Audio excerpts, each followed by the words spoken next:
अस्सलाम वालेकुम जी। आज खीरे की टनल में प्रोडक्शन के हवाले से मैं अब दूसरी वीडियो करना चाह रहा हूँ, एपिसोड 2। पहली चीज़ हम लोगों ने टनल के अंदर लगाया, सितंबर में इसका खीरा लगाया था। हम लोगों ने टनल में ऊपर एंटी इंसेक्ट नेट लगाया हुआ है, इससे आपके सारे इंसेक्टिसाइड्स बच जाते हैं। यही चीज़ टिश्यू में भी लग सकती थी, बट हम इंसेक्टिसाइड में इस एंटी इंसेक्ट नेट इसलिए गए हैं कि हमारे अगले 4 से 5 साल निकाल जाएगा। टनल में हम लोगों ने एक क्रॉप नेट लगाया और इसके अलावा हमने टनल का स्ट्रक्चर जो बनाया वो स्टील का बनाया ताकि इसकी बेलों को ज़रा मजबूती रहे। थोड़ा सा मैं अगर आपको बैकग्राउंड दे दूं, जब हमने ज़मीन की तैयारी करनी थी तो हम लोगों ने इसमें गलती कर दी थी, लेज़र नहीं करवाया, रूटावेटर नहीं मरवाया था, लेकिन उसके बावजूद हमें अच्छी फसल मिल गई है। हम लोगों ने किया ये है कि पहली जब ज़मीन की तैयारी हुई तो हमने उसमें, उसके बारे में बता दूं तो हमने नाइट्रोफॉस डाला था 1 पैक, हमने पोटाश डाला था और हमने सल्फ़र डाला था।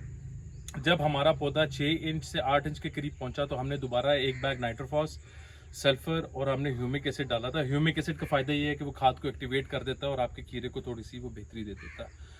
उसके बाद हम लोग इसको पानी सिर्फ तब देते रहे जब इसको पानी की ज़रूरत थी, और आज माशाल्लाह हम लोगों ने इसकी बेलें चढ़ा दी और अगले 1 से 2 दिन के अंदर हम इसकी तोड़ाई ले लेंगे। कुछ चीज़ें जो फर्टिलाइज़र के लिहाज से मैं आपको बताना चाहूँगा जो हम लोगों को कारआमद साबित हुई। हम लोगों ने जब हमारा खीरा थोड़ा सा 8 इंच से बड़ा हो गया, मतलब थोड़ी सी हमारी बेल चढ़नी शुरू होगी, तो हमने इसमें अमोनियम सल्फेट डाला, हमने इसमें ह्यूमेट डाला और हमने इसके अंदर ह्यूमिक एसिड डाला था दोबारा, और उससे सेकेंड इरिगेशन के अंदर हमने कैन गुआरा डाला है और उसके अलावा हमने इसके अंदर डाला है SOP।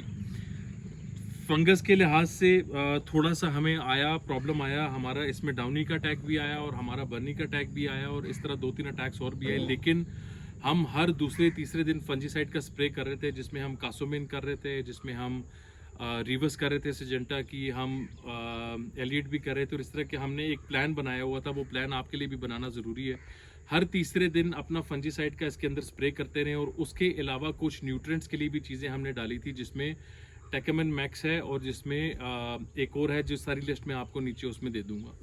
आज एग्जैक्ट हमारे खीरे को 1 महीना हो गया है और कुछ हमारी डालियां अगर हम करीब से दिखा सके तो इतनी हो चुकी हैं, और कुछ जगह पे हमारा खीरा ऑलमोस्ट जो है वो बिल्कुल तोड़ाई के लिए, अगर मैं आपको फसल के अंदर दिखाऊं तो बस 1 से 2 दिन के अंदर हमारा ये खीरा जो है तोड़ाई के लिए तैयार हो गया है। ये हमारी सेकंड एपिसोड थी।